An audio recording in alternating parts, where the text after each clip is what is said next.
Welcome to another episode of Heated Conversations. We have the University of Florida on the podcast today. Assistant coach going into his 9th season, Owen Fields, is on the podcast. Now that I have you guys, remember to hit the subscribe button.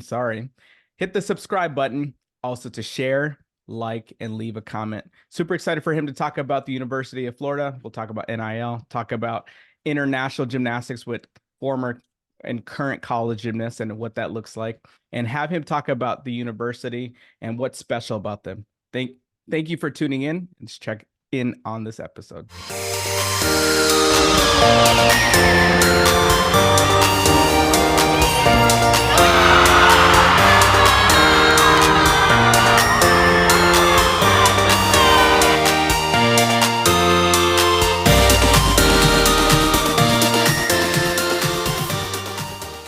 Hey, Owen, how are you? I'm doing great. How are you? I'm doing well. Thank you for joining, man. Of course. So I have a couple questions for you, and these are just little intro questions to have people kind of get to know you at a different level. So the first question is, if you could have anyone cook you a meal, who would you have cook you that meal, and what would you have them make you? Ooh. I think I'd have to say my good friend Ben Tobler. Just because I don't get to see him very often and really enjoy spending time with him. But not exactly sure what the menu would be, but it would be some kind of meat for sure.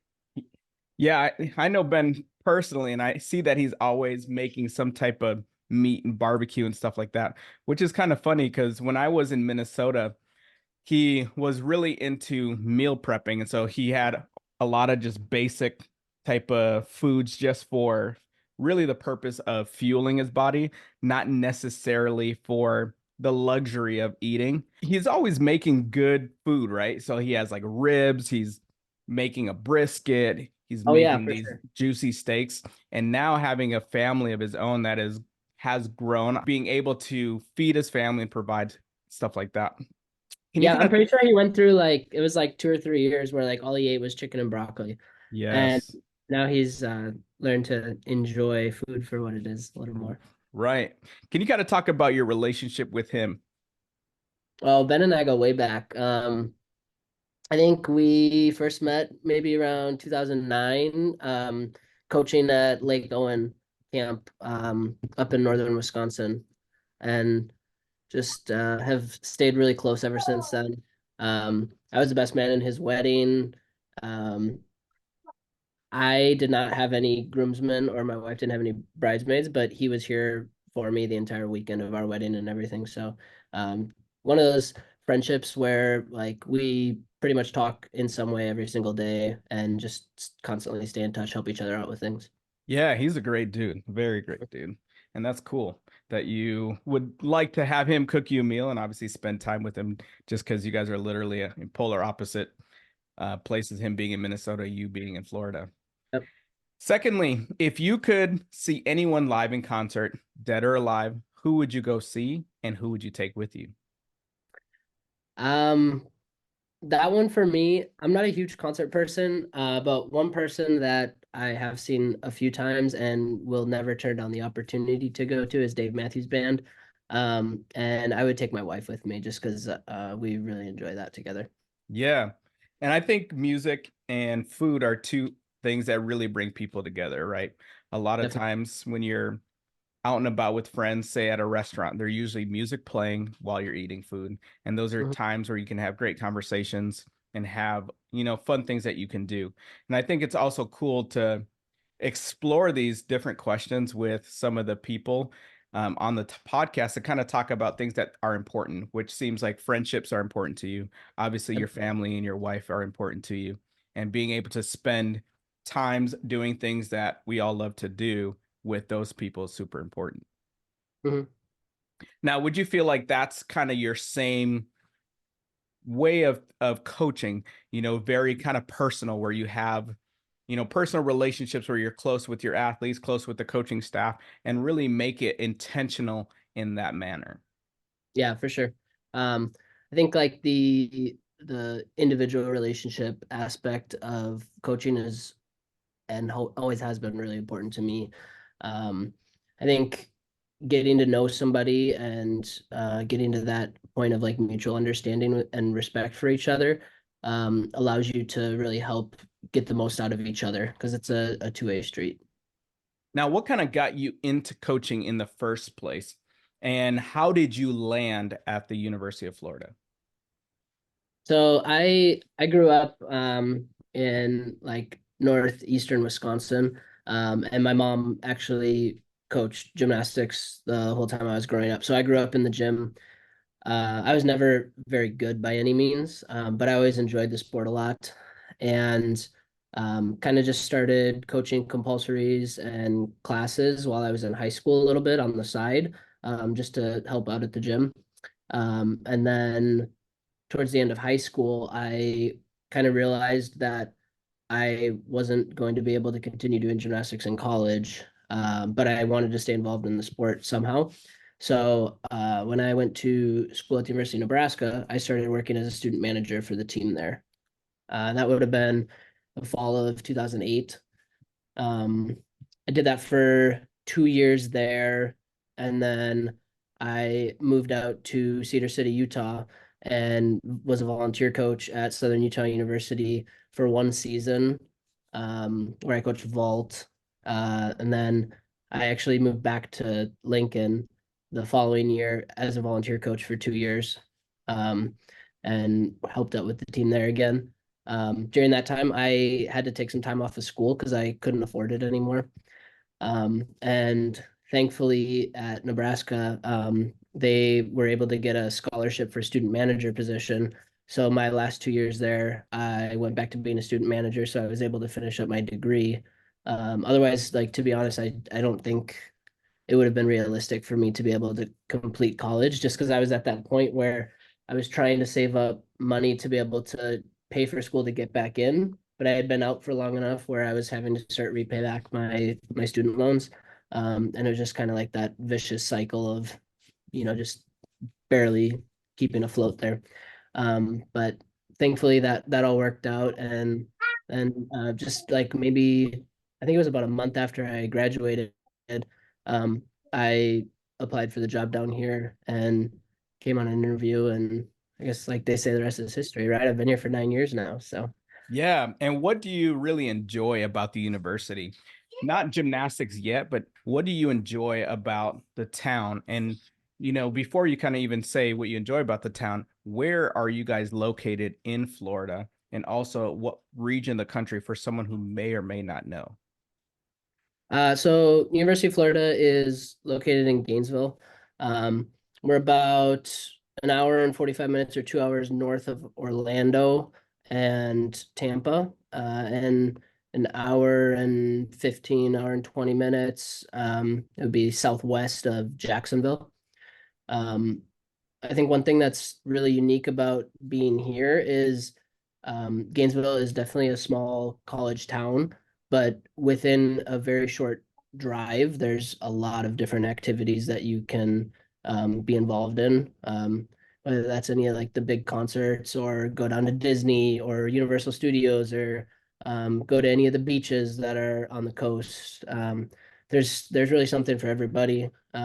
Around Gainesville itself, there's a lot more outdoorsy kind of activities than I would have ever expected before I came here.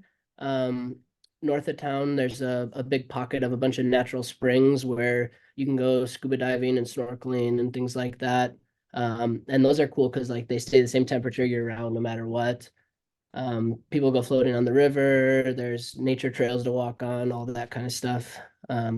If you like to stay a little closer to home and do some stuff like that without adventuring to the city or the beach or anything like that. That's cool. And what are the things that you enjoy doing in Gainesville? There's a lot of really good food, great restaurants. That's a big one for me. I like to spend time with my wife and my dog. As a staff, we hang out a lot together, just kind of over at each other's houses, sit by the pool, enjoy each other's company. That's really the big thing. Um, I've dabbled in the past a little bit in some leatherworking and woodworking and stuff like that, but haven't really done much of it lately. Been a little busier with recruiting and things like that. So Right.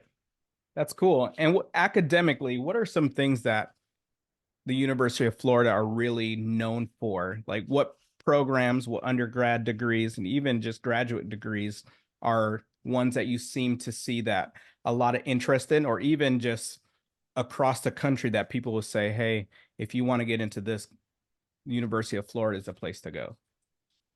Uh, One thing that's really cool about University of Florida is this past year, they were voted or ranked the #1 public university in the country by the Wall Street Journal.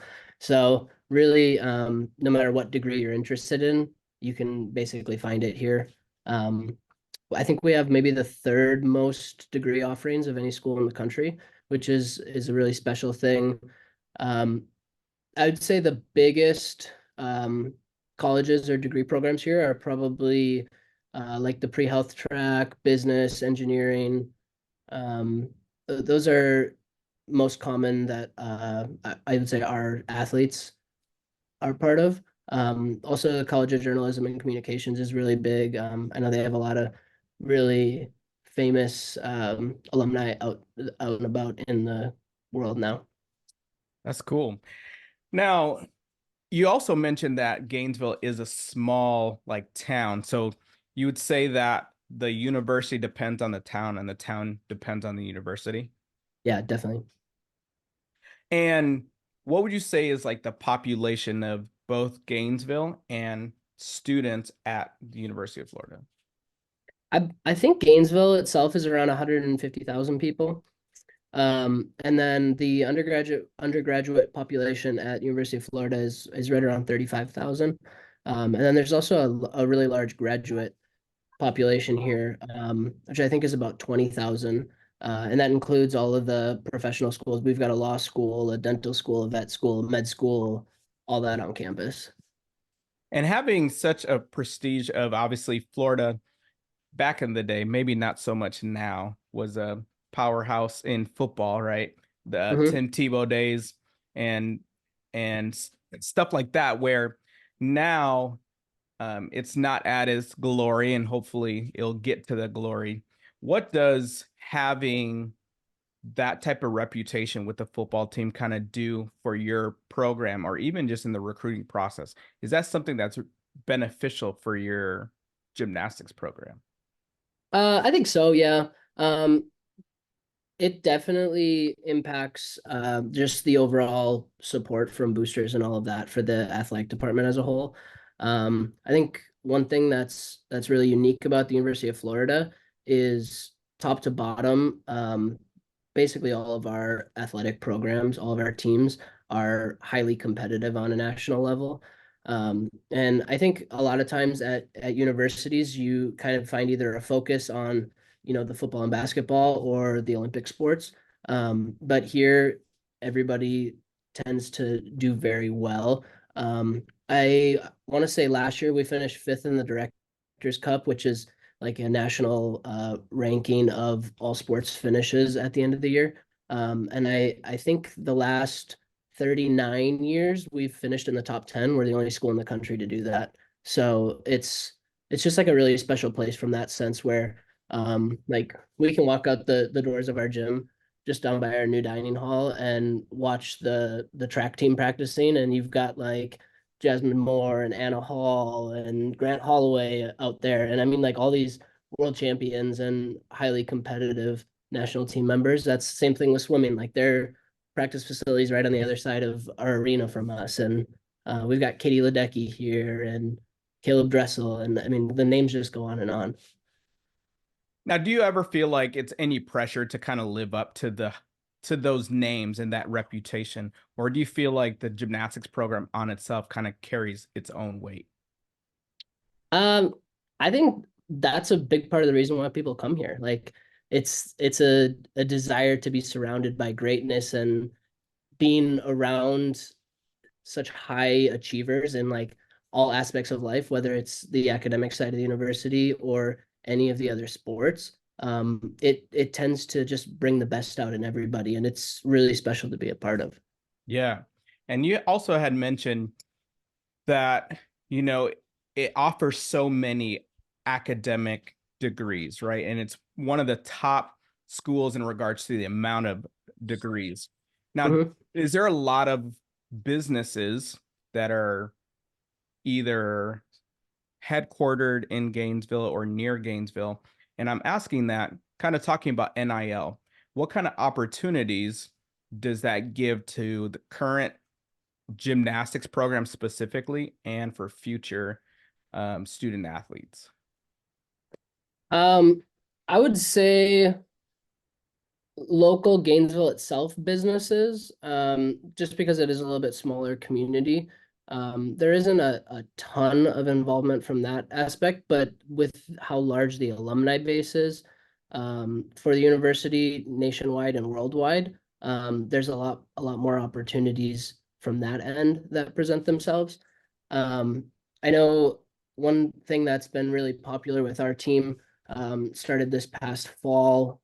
They've all had an opportunity to work with Florida Victorious, which is our university's collective that kind of helps out with NIL things. And that relationship has been really nice because it provides the team with the opportunity to spend some extra time out in the community, through various service organizations, and give back through that sense. Now, for current student athletes, is it pretty easy for them to get NIL? And is that something that, as a coaching staff, that you guys actively work with the student athletes to be able to attain some of these things, both for scholarship athletes and even walk-on athletes? Yeah, I think it's really based or up to how much time you want to spend on it. Um, we don't require anybody to be involved in anything by any means, but there are countless opportunities available to you. And if you decide to prioritize pursuing any of those, that's totally up to you. We have a pretty strong support staff here on campus that's able to help you navigate that environment. But it's kind of up to you and how much work you want to put into it. You get what you put in, you know?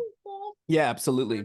Now, have you found it for your program that athletes who are involved with it has been a distraction or even a benefit for the program, bringing more attention, especially to, layman people to gymnastics, especially college gymnastics, bringing more eyes to the sport and bringing more fans out to the competition? And I know it's somewhat new in regards to the landscape of college gymnastics in the last few years, but has it already impacted the viewership and the attendance for gymnastics?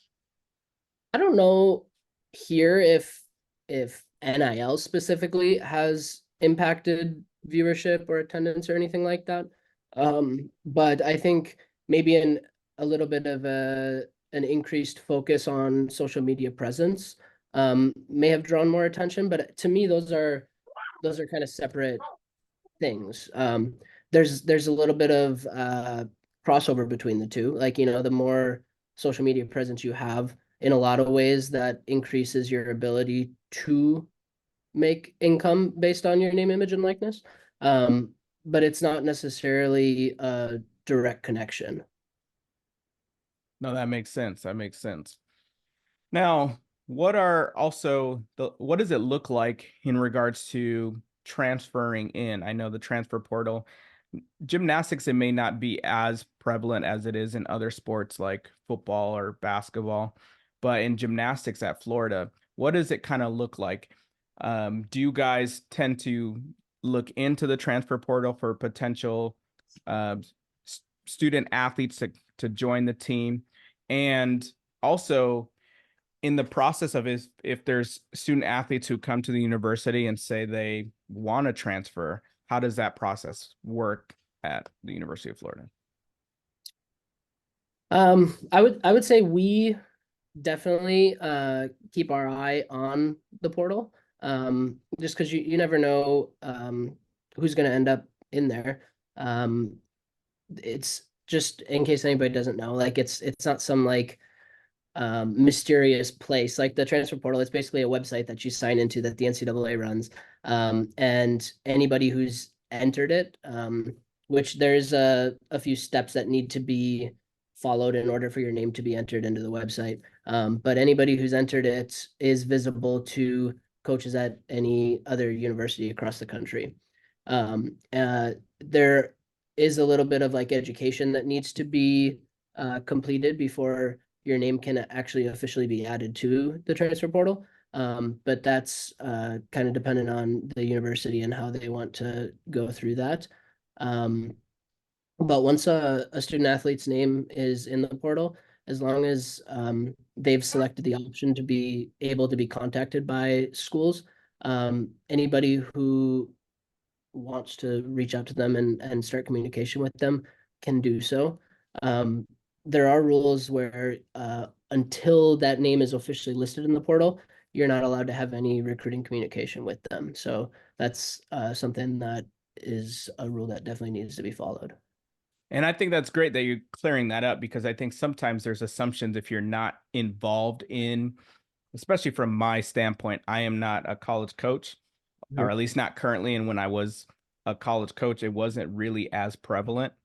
Mhm. And so having that education, like have just mentioned, what it looks like, right? Because sometimes people can assume that the top schools are the ones who are always trying to get involved with their transfer, or get even find an edge, even more of an edge, to be able to stay at the top, right?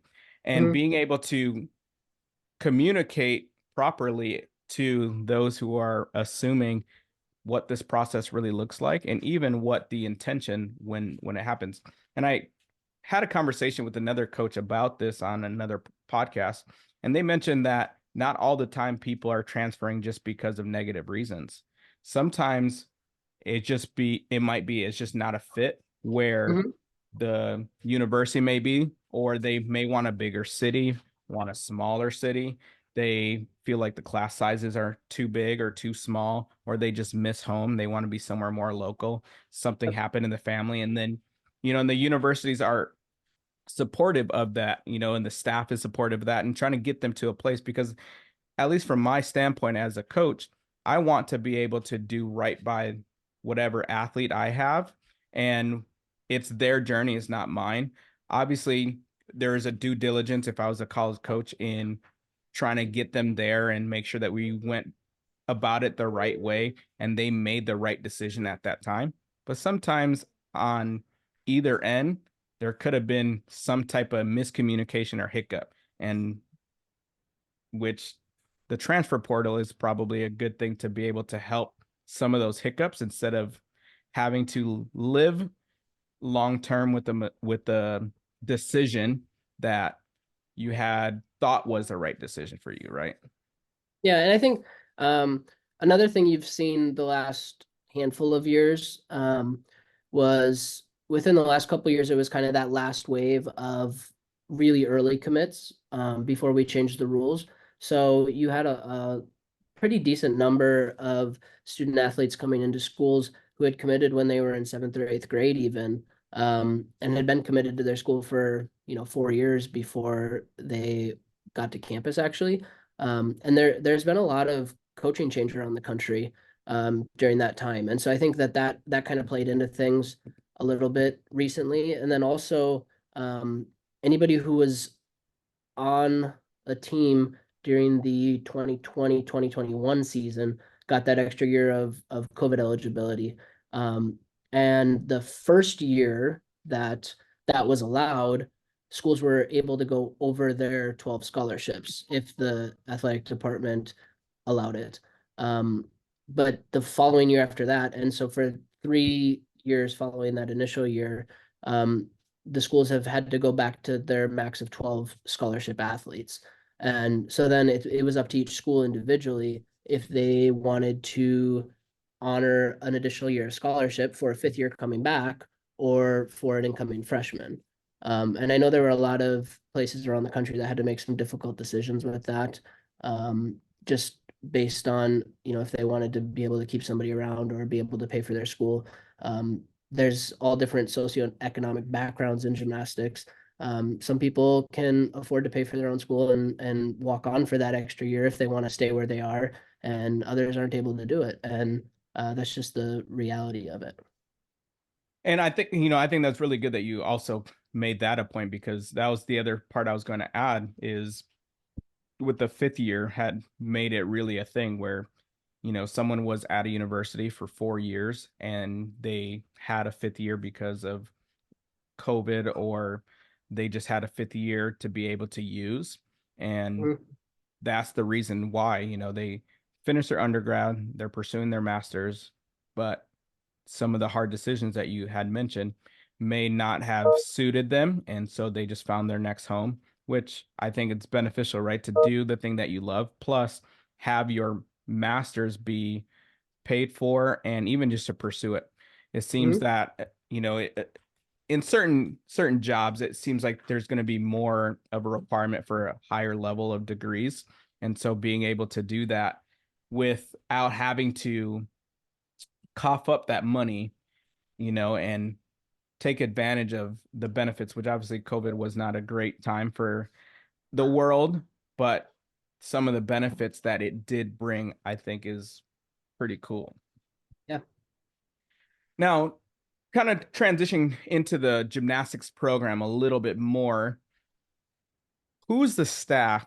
For those who may not know, who's the head coach? Who's your other assistants? And now with some universities being able to have a fourth paid coach, where previously it was just only three paid coaches, and you could have your volunteer or managers or grad assistants and stuff like that. Who's the staff, and what is everybody's role?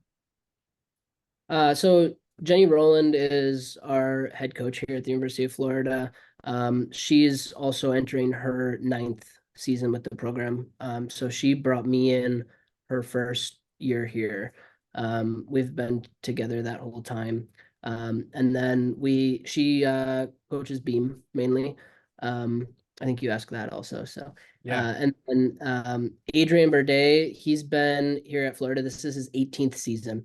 So he was here with the previous staff, and him and Jenny had actually worked together coaching club at Bart Connor Gymnastics in Oklahoma when he first moved to the United States.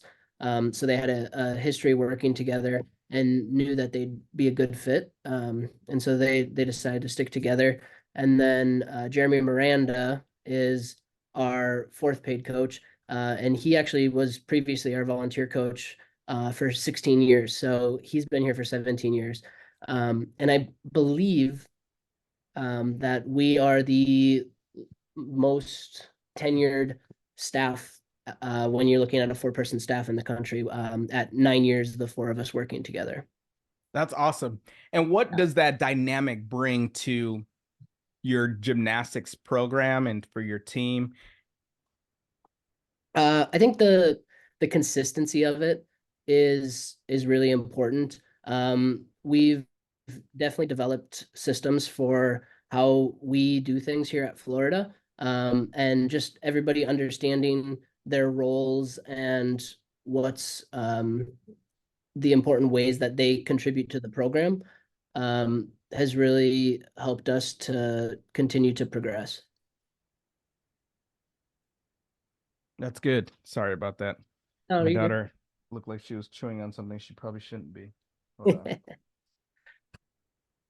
What she is. I guess, and to add on to that just a little bit, the other members of our staff that are really important.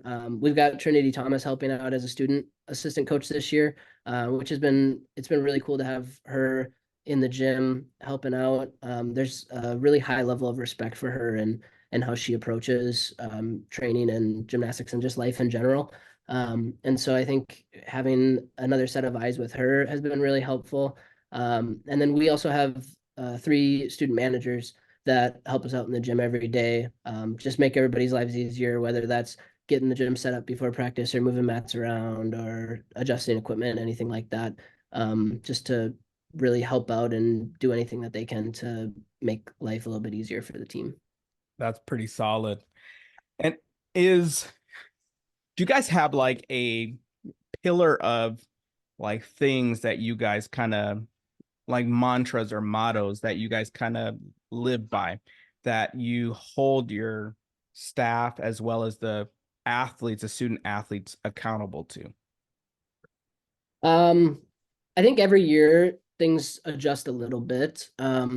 We spend a lot of time throughout the fall and even as season progresses, um, just kind of figuring out what's important to that team. Because the cool thing about college is like there's no 2 years where your team is ever the same, and that's like from a personnel standpoint to culture standpoint to like anything that you can imagine.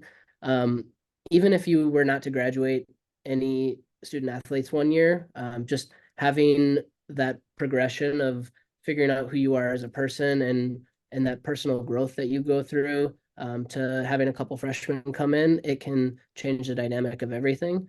And so just one of the really cool things about college gymnastics and the kind of life of each individual season is figuring out what's important to that team and how they're going to pursue their goals together.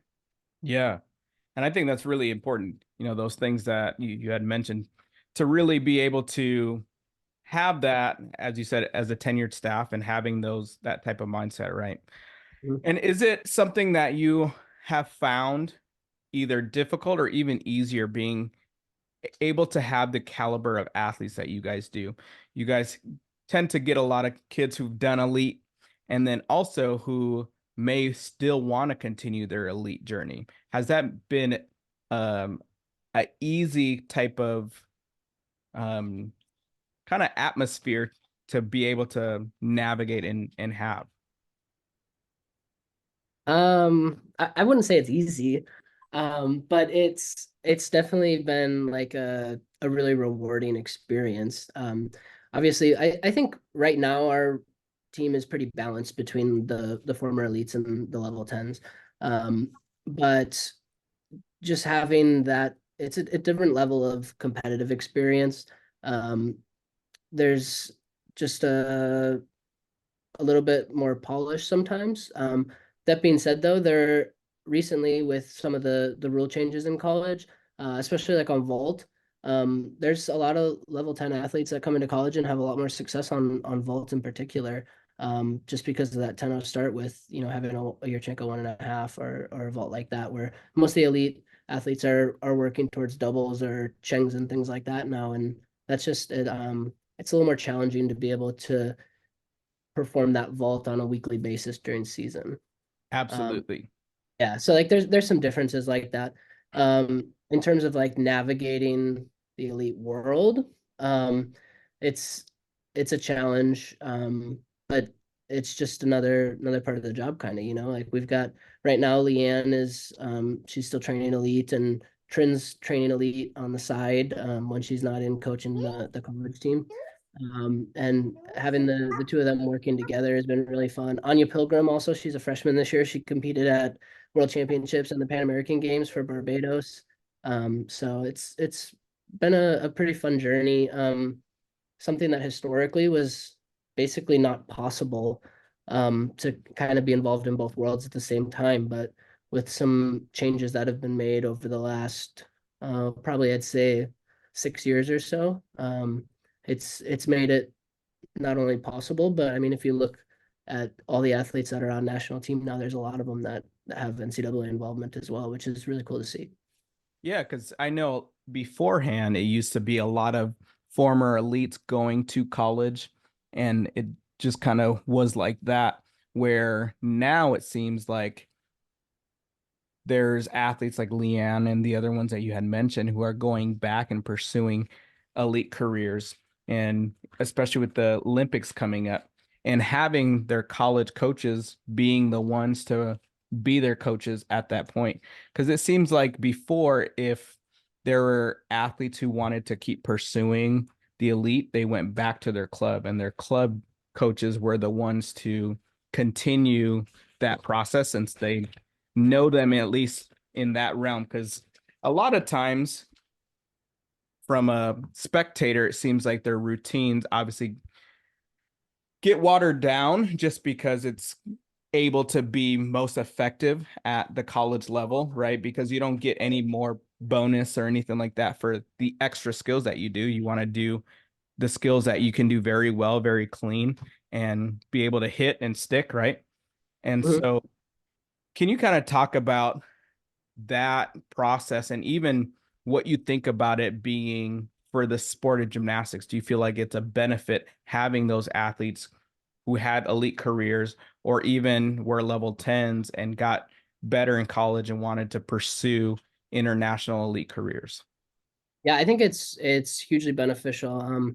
It just kind of increases the exposure to gymnastics. Like the more eyes that are on our sport, the better it is for everybody.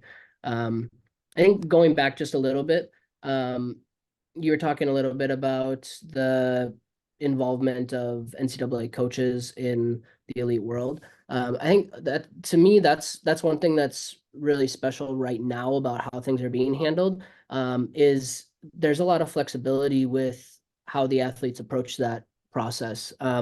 Like last year, Leanne kind of did half and half. And so her coaches from Gage, they took her to the summer meets, even though she had trained with us for the whole year. And then they went to the World Championships with her last year. And this year, she decided that she wanted to stay here and train with us because she had some class commitments and things like that that just would have made it a lot more challenging to not be in Gainesville. And she was able to have success in both situations. Kind of along those same terms, Kayla DiCello, she was a freshman on our team this past year, and she still decided to go back home because she wanted to be able to focus entirely on elite and not have to go kind of half and half. That was just her view on it. Um, and I think there's a lot of flexibility in that sense now, which it's really nice because it doesn't put anybody into a box of like this is the only way you can do it. And I think that's a really important part of life is like having some flexibility and being able to figure out what works best for you individually.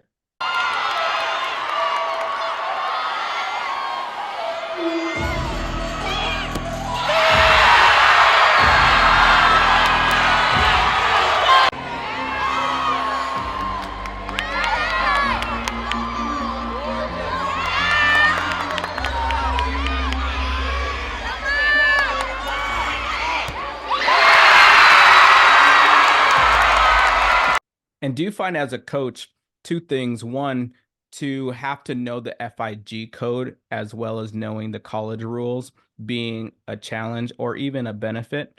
And then two, is it a challenge making sure that they are throughout the year being able to train properly for what you guys are trying to do, your goals as a team, but yet, especially with, the world championships and now the Olympics coming up, making sure that you are training them properly so that they can either make that Olympic team or make that national team or world team, and finding a good balance. Because in college, they're competing, like you said, almost every weekend, right? And in Mhm. the elite world, they're competing, maybe once every couple months. And so their peak times are different, right? And being able Yeah. to balance that, especially when their season is going to be elongated if they're pursuing those summer competition times. Yeah, definitely. And I think that's a big piece of the puzzle that everybody's still trying to figure out the quote unquote best way to do it, right? I mean that's one of the fun parts of coaching is the adjustments you have to go through and figuring out the process that works best for each athlete. Um, it is definitely going to be a very different year. And we've spent a lot of time as a staff kind of looking over the calendar and trying to figure out when it's going to be important for Leanne to get some rest or make some adjustments to routines or things like that. And it's just part of the puzzle that we are taking on this year. No, I love it. I think it's super cool. I think it's something that's really special to see, and especially the athletes who can represent a country that hasn't really been represented, or even a country that, a culture, I guess, that hasn't, not necessarily hasn't, but their own culture that they've grown up in and being able to represent it. And we had mentioned it brings more eyes to the sport, where it seems like there's more countries that normally would not be showcasing gymnastics are starting to. And even if you think about some of the African countries, it seems like there's a lot of cool gymnastics that are coming out of there. And even a lot of times here, we're privileged with the equipment we can access, where sometimes they're out just on the streets, it seems like, My and they're gosh, yeah, like throwing some of the these. stuff I see on Instagram is crazy. Like it's so impressive. Like just tumbling in the streets and stuff like that almost. It's wild and it's really impressive. And really bringing it global, because in the Mhm. past it was mainly Europe, Russia, and like China, and then the US, when a lot of, well, yeah, really those countries. And now it seems like Latin America is really growing. Africa, not necessarily in international competitions yet, but as what we're seeing on Instagram, I'm sure in the next 10 to 15 years, they're going to start to produce athletes who are going to be competing at that level, right? Yeah, there were quite a few gymnasts from African countries at World Championships this year, I know. And the one girl, Kalia, I think her name is, she was a bronze medal on bars. I love it. No, Yeah, that's cool. and I think that's great. And having a country so big like Africa and having very little in regards to the ratio of the country to the amount of athletes that are coming out of there, I think it's going to be cool to see more countries in Africa being able to be represented and to also hopefully decide to pursue collegiate opportunities as well, which I think it helps bring different eyes to college gymnastics. Yeah, definitely. Now, for you, what are things that recruits typically want to know or ask about when they come there? And what are some questions that you wish or you think that gymnasts should be asking when they're looking at either college gymnastics or specifically the University of Florida? Personally, I don't know if there's like a right or wrong list of questions that I could just give out. I think to me what's really important about the recruiting process is for each individual to take a look in the mirror and decide what's most important to them. Like there's, to be honest, there's a lot of great universities across the country. There's a lot of great programs that can offer a lot of different things. But when you step on campus, like there's going to be very different feels in different situations and different things that are emphasized or different resources that are available. And just kind of looking at yourself and deciding what's most important to you and what you want to get out of your college experience before you start that process, I think can be hugely beneficial and help you to kind of narrow down your search a little bit. So that would be my advice for like a starting point for sure. And then can you also talk about the personality of Jenny and what it's like working for her, and also what you see the athletes are feeling when they're under her leadership? I'd say Jenny is just a absolutely amazing, loving person. She's a great leader. She sets an amazing example. She's a great mom. Um, we talk a lot about how gymnastics is, 4 or 5 more years of your life at this point for most people. And part of the college experience is figuring out who you are and what you want to do for the rest of your life. Choosing where you go to school isn't a 4 year decision, it's a 40-year decision. Like you're setting yourself up for a career. You might meet your future husband or wife while you're at school. And I mean all that stuff. Like your teammates most of the time are going to be the bridesmaids in your wedding and your best friends for life. And you're going to be able to look back 30 years from now and you're still going to laugh about something silly that somebody did on a bus trip somewhere, or an experience you had in a hotel or anything like that while you're traveling for a meet. Like those memories last a lifetime, and I think that she does a really good job of keeping perspective, and continuing to remind everybody how important it is to just be present and take in the moment for what it is.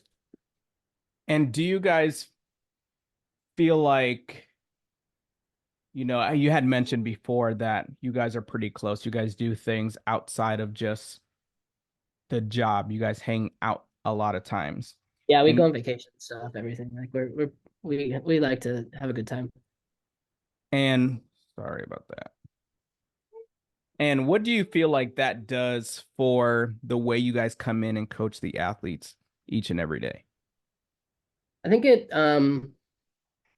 provides us with the ability to create an atmosphere where there's a comfort level. Um, we're really big on communication, and we constantly are encouraging open lines of communication.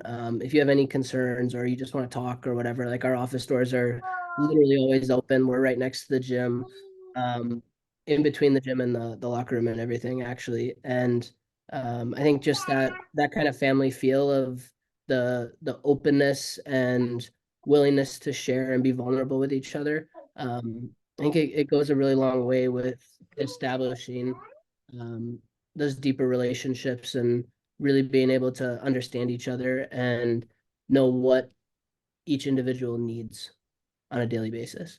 And having, that be what it is, how does your athletes typically respond knowing that you guys already have that family field for them? Do they embrace that and do they train as a family and try to almost adopt that same type of methodologies? I think definitely. Um, I think that's one of the really important parts of being a Gator is um, it's figuring out like how to work with each other and for each other. And we spend a lot of time talking about that team development and um, at the end of the day, it's all about doing what's best for each other and trying to help each other out. And a lot of times when you're working towards helping out your teammates and doing what's best for the team, it tends to take some of the pressure and stress off of you and allow you to compete a little bit more freely because you're not just hyper focused on what you're doing. And the fan base, what does your guys' fan base look like? Do you guys tend to sell out your arena for where you guys have gymnastics? And do you guys have a pretty loyal fan base that travels with you guys? Oh yeah, Gator Nation is crazy. Um, Last year we sold out all five of our home meets. The year before, I think it was four of five. The year before that, we sold out all of our home meets. So we're on a pretty good roll here. It's right around I think 9,200 is a sellout here. So we pack the place and it's electric on Friday nights during gymnastics season. Honestly, like gymnastics tickets are the hardest tickets to get on campus. Wow. Yeah, And it's pretty cool. can you talk about even your students or even student athlete participation in those competitions? Is there a pretty good amount of students that come and show out, or is it mostly community members and former alumni? No, we usually get about I'd say I think it's about 2,000 students at most of our home meets. And we've got a big student section that kind of lines up down along the vault runway. They get real hype when anybody hits routines, especially when you stick vaults because they're right there. But the community supports it's also really strong. And then kind of going back to Orlando and Tampa and Jacksonville all being so close to Gainesville, we get a lot of people that will make those easy drives into town for meets. I love it. And what is your personal thing that you really enjoy about coaching, and why do you coach in general? I think I'd say like the day-to-day grind. I love like having a plan and sticking to it, like making little adjustments when you need to, but like just grinding through those tough days and then getting to a meet and being able to see all that hard work pay off. That's like truly special to me. Definitely a big part of why I do what I do from an athletic standpoint. But like the piece of college gymnastics that's so special is it's those years are so impactful on the development of the person. And it's really cool to be a part of that. And is there anybody that you would say is or was a mentor throughout your process of coaching, both college gymnastics or even when you were coaching for your mom, that you really feel like shape you into who you are as a coach? I think probably every coach that I ever had as an athlete had some impact on me. Whether it was things I wanted to imitate or things that I didn't want to do, right? Like everybody has situations like that. But for me, a personal mentor I definitely have to say Dan Kendig. He was the head coach at the University of Nebraska for ever and ever. And he's the one who kind of first gave me that opportunity to even step into the gym and be a part of a college team and help out. Like, even though I was just moving mats and filling water bottles and stuff like that. But just giving a kid off the street from some small town in Wisconsin a chance to be a part of a team like that. I'm like eternally grateful for that. And then just on top of that, asking me to come back after I left for a year as a volunteer coach, and then getting a scholarship for me so I could finish school, and like just all those pieces. Just a great human being, and so thankful for all his leadership and mentorship over the years. And when you decide to be done with coaching, what do you want your legacy to be? Um, I would say I would love for every athlete to be able to look back and feel that I gave my best for them every single day. I think that's one thing that I always focus on. Like, um, no matter how I'm feeling, or if I just had a red eye flight the night before coming back from a recruiting trip or whatever. Like when I step through the doors of that gym, it's my happy place. Like I love gymnastics. I love being in the gym. Um, it's really cool that we get to, like, for lack of a more complicated term, like teach cartwheels and kips for a living, right? Like I know we're a little bit above that stage of gymnastics when I'm helping in college. But it's it's a really fun job, and I think just keeping that perspective and um remembering how much fun it is to be involved in this sport is just something that you have to keep in mind. Is there any like nuggets or anything that you really want to leave with the viewers and listeners to kind of know more either about you, the university, and what you guys are looking forward to in this 2024 season?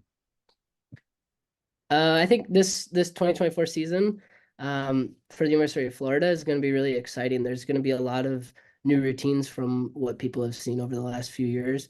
We had a really talented freshman class come in, so I think they're more than capable of filling some of those spots from the past.